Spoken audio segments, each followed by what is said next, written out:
La crisis en la universidad. Crisis es tal vez la palabra más usada hoy y todos estamos en el desafío de cómo salir de la crisis. ¿Qué pueden y deben aportar las universidades? Ya antes de la crisis financiera y económica, Europa había fijado como objetivo el refuerzo del papel de las universidades en la consecución de la sociedad del conocimiento. Hay un amplio consenso en el papel nuclear de las universidades en ese modelo de economía. De hecho, en España básicamente la I+D se realiza en las universidades. Siguiendo la sugerencia de Humboldt a la Universidad de Berlín hace poco más de 200 años, las universidades desarrollan un modelo que conjuga docencia e investigación. Se ha añadido una tercera misión, la transferencia de conocimiento al tejido socioeconómico. Eso en la legislación española aparece en la Ley de Organización Universitaria del año 2001. La Unión Europea, en la Agenda de Lisboa del año 2000, formuló el objetivo de avanzar hacia la Europa del conocimiento. Estaba inspirado en el modelo de Estados Unidos y fijaba también un modelo de AAA, lo que se llamaba la AAA, las administraciones públicas, las empresas y las universidades colaborando. Instaba, sobre todo a la universidad, a asumir un mayor protagonismo en la innovación. Estamos ahora, incluso en este momento, en el lanzamiento del nuevo programa europeo de la Estrategia 2020. El objetivo es superar la crisis y sentar un nuevo modelo de crecimiento. La Comisaria Europea de Investigación, Innovación y Ciencia afirma que le ha dicho a todos los presidentes, los gobiernos, a través de los presidentes y los miembros y los ministros de Finanzas, que es de vital importancia invertir y conseguir nuevos acuerdos de investigación e innovación. Y como se ha dicho en una comunicación al Parlamento Europeo en septiembre de 2011, se consideran las instituciones de educación superior los socios fundamentales en ese proceso de conseguir un fuerte impulso a la innovación. ¿Qué pueden hacer las universidades ante ese desafío de lo que se llama crecimiento inteligente? Pues preservando el papel irrenunciable de ser un mecanismo de ascenso social, con las características de mantener la equidad, la cohesión y el progreso, las universidades públicas, estoy hablando como profesor de universidad pública, deben educar, investigar y transferir conocimiento. En España, durante los últimos 35 años, se ha vivido un espectacular despliegue científico. Realmente se ha alcanzado, y esos son datos sorprendentes, se ha alcanzado la 9ª posición mundial en la producción científica, incluso la 8ª si contamos y se mide en términos de publicaciones por habitante. Y eso se consigue con muchos menos recursos que los países de nuestro entorno.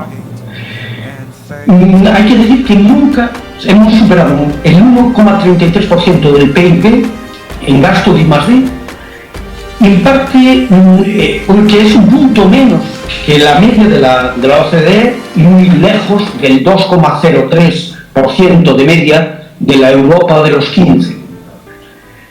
Por tanto, España cuenta con uno de los sistemas de ciencia y tecnología más eficientes del mundo, y 2/3 de la investigación se realiza en las universidades públicas.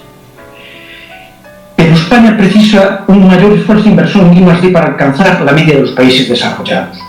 El 3% que marca, por ejemplo, la estrategia 2020 a día de hoy parece utópico, claramente. Y se precisa no solo mayor inversión pública, también inversión empresarial en ciencia y tecnología. Nadie cuestiona eso, pero la realidad de los presupuestos es muy distinta. La inversión pública en I+D, investigación, desarrollo e innovación, lleva un recorte del 40% desde el 2009. Solo en el último año cayó un 5,2%. España ocupa el puesto 21 de los 28 de la Unión Europea en gasto de investigación entre 2007 y 2011, los últimos datos así completos. Estamos viendo un colapso y es una fuga de cerebros, a otros países y no siempre a la Unión Europea en primera opción. Los anunciados presupuestos para el 2014 dejan en niveles del 2005 la inversión en I+D+I. Y todavía se mantienen las tasas del 10% de reposición de personal, lo que está propiciando una pérdida de talento claramente. Y frente a eso, los países que más han invertido están consiguiendo salir más fácilmente de la crisis. Urge, por tanto, que la inversión de I+D sea estable, coherente e independiente de los ciclos políticos y económicos.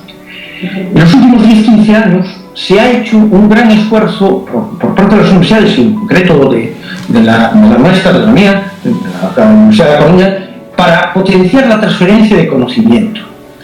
Se han hecho cosas como parques tecnológicos, viveros de empresas de base tecnológica, estructuración comercial de los grupos de investigadores potentes y con más potencial, pero se ha producido un desfase en la inversión empresarial en I+D. Y se partía ya de una inversión muy baja. En la Unión Europea de los 27, solo Polonia está por debajo de España en la participación del sector privado en el gasto de I+D. En innovación, España está también muy debajo de la capacidad de investigación. El 17% de las patentes en 2011 procedía de las universidades, pero la progresión tiene que corresponder al sector privado. ¿Qué hacer? Pues insistir en la vía de la colaboración y las alianzas y un mayor peso de la investigación dirigida hacia la aplicación tecnológica y productiva. Sobre todo es preciso dinamizar la iniciativa privada. Pocas empresas hacen I+D y solo destinan un poco más de su volumen de ventas frente, por ejemplo, al 2,4% de la media europea. La política de las administraciones y las actuaciones empresariales en forma de clústeres o de asociaciones debe permitir superar el tejido característico de pequeñas y medianas empresas que es de la actual estructura económica. Pero la función primigenia de la universidad, la docencia, debe ser reforzada. Formamos a los profesionales que la sociedad precisa para progresar y es la mejor contribución que hacemos al desarrollo económico. Uno de los problemas de la relación entre universidad y tejido productivo es, por ejemplo, y es un dato a veces poco conocido, la escasa incorporación de doctores a las empresas. Está 20 puntos por debajo de los países de referencia en nuestro entorno. Las universidades públicas están empleando la mitad de presupuestos que tienen Estados Unidos, estamos hablando, estoy refiriendo a España, y con un punto menos de recursos del PIB que de la media europea. Por tanto, hay camino y hay un extenso espacio de colaboración entre universidades y sector empresarial para salir de la crisis por la vía de la innovación y del consenso. La universidad debe compatibilizar su atención a las demandas del sector productivo con su más amplia visión, que es educativa, científica y cívica, y a eso creo que debemos aportar. Esto es mi colaboración y espero que abrir debate y sobre todo que te dar optimismo en un momento en que la palabra crisis nos agobia a todos. Muy bien.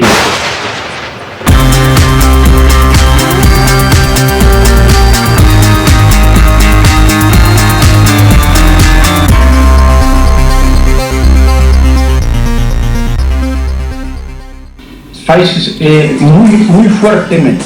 En que sentido? Pois, primeiro, en los propios, la propia financiación está, las universidades han caído en estos últimos años, la financiación pública, las universidades públicas somos netamente, dependemos de la administración pública. Es una situación curiosa. Las universidades públicas constitucionalmente somos organismos autónomos, pero dependemos de las comunidades autónomas y del Estado, es decir, tenemos una doble dependencia. Bueno, pues la comunidad autónoma, cada una de las comunidades autónomas ha restringido los presupuestos, y en algunos casos dramáticamente. En este caso, por ejemplo, tanto en Cataluña como en Madrid, concretamente las comunidades autónomas de Cataluña y de Madrid, han hecho un ajuste muy duro. En Galicia en concreto, los ajustes, digamos, han sido más progresivos. Llevamos más años con un recorte profundo. Y ese dato que comentaba de la tasa de reposición, es decir, cuando se jubila un funcionario no se repone la plaza. Se necesitan 10 bajas para poder reponer una. Claro, en un momento, sobre todo en términos de investigación, eso es en un momento potente, donde hay grupos potentes, resulta que no pueden incorporar nuevos miembros. Eso es complicado para una universidad que quiera hacer investigación. Y eso lo estamos viendo. Obrigado, professor. Sente também uma diminuição do número de alunos nas universidades? Curiosamente no, y eso es un dato positivo.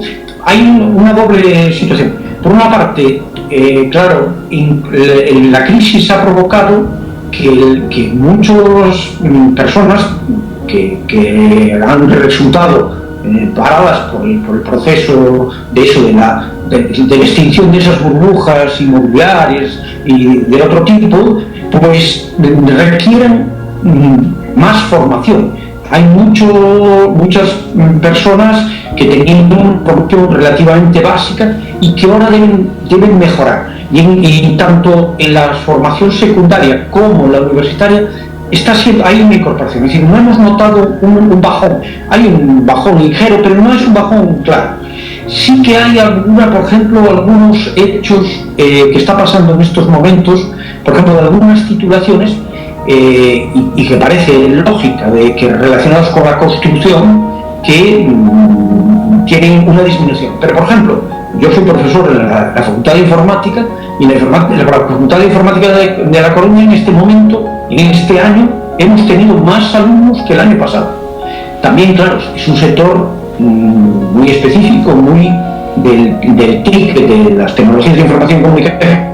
Hay una demanda, pero se ha mantenido. Por eso la crisis está afectando de una forma poco curiosa. A Galiza e a sua universidade, Sr. Professor, recebe muitos portugueses.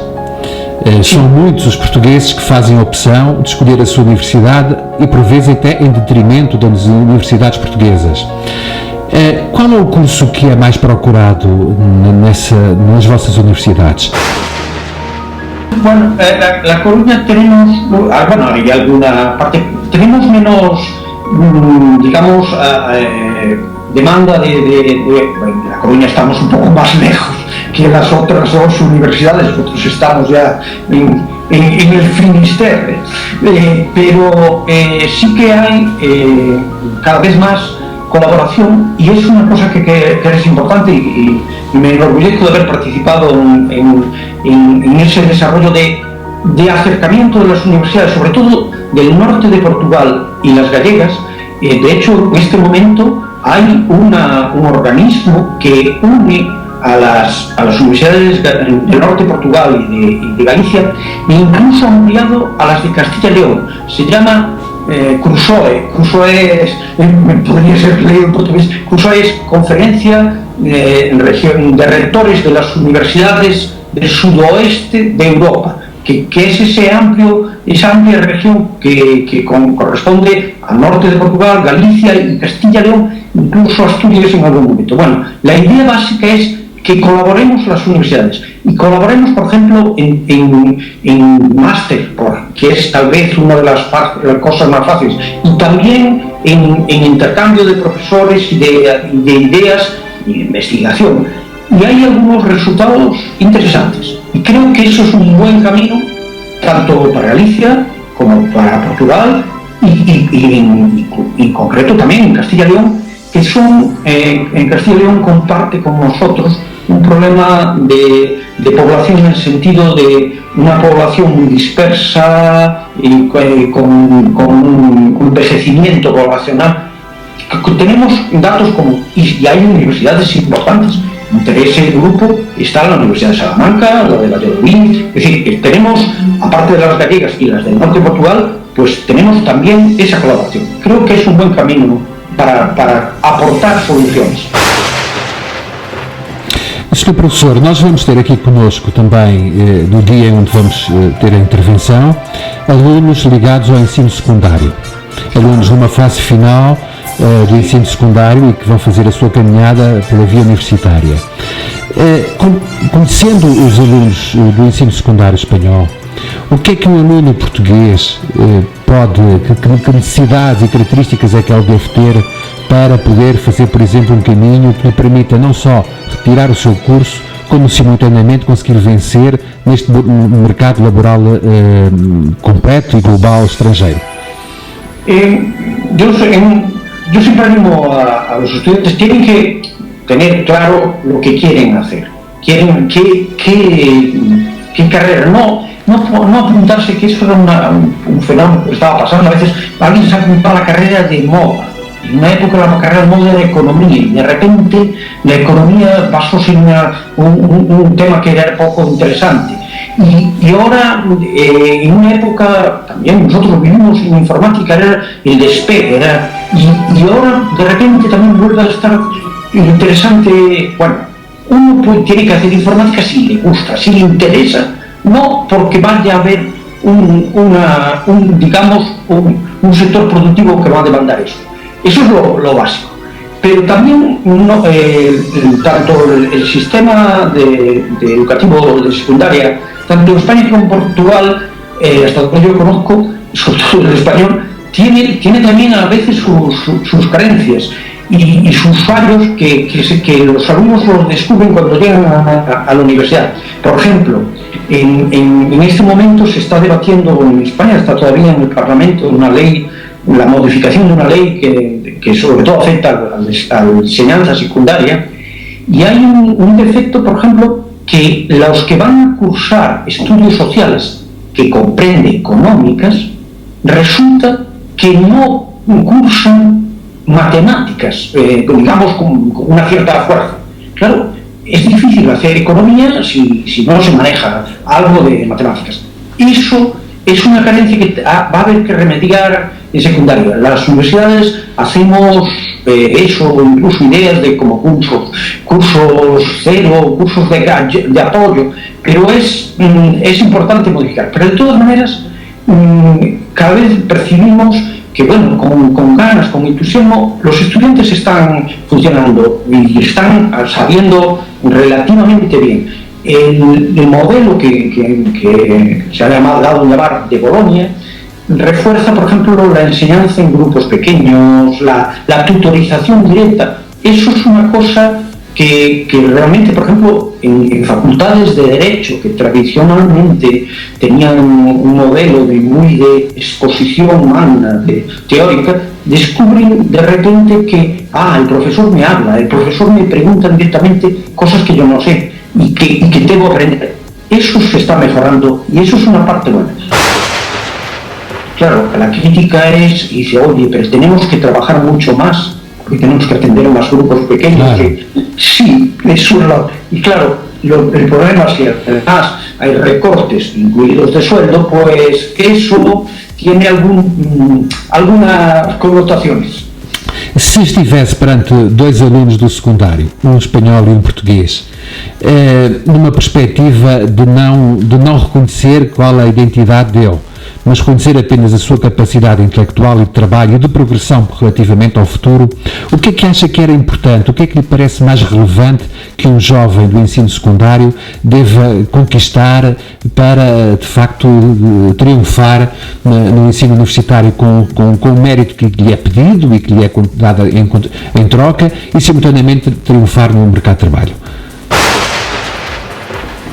Básicamente, cada vez más somos conscientes que, bueno, hay carencias, puede haber carencias en la enseñanza secundaria, de algunas, digamos, formaciones específicas, pero sobre todo el alumno de secundaria tiene que orientarse a lo que él cree que va a ser su interés. Es decir, no es fácil de que dice, bueno, yo escojo unas asignaturas, vamos a poner, es que es un debate que está ocurriendo en España, escojo latín en 2 cursos en secundaria y después voy a hacer económicas. Pues el latín es muy interesante, es muy importante, pero para una persona que se va a orientar a la rama de economía, pues es importante que conozca las herramientas matemáticas.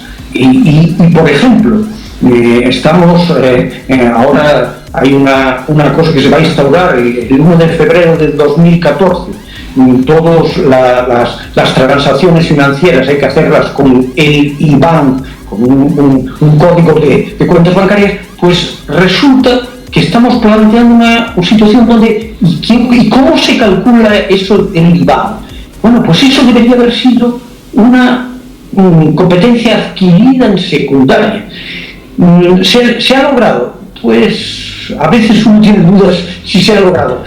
Es esa capacidad de ir más allá, la capacidad de aprender, básicamente es lo que se le pide. Estamos en un mundo que no es tanto acumulación de conocimientos como potencialidad, ser capaz de aprender.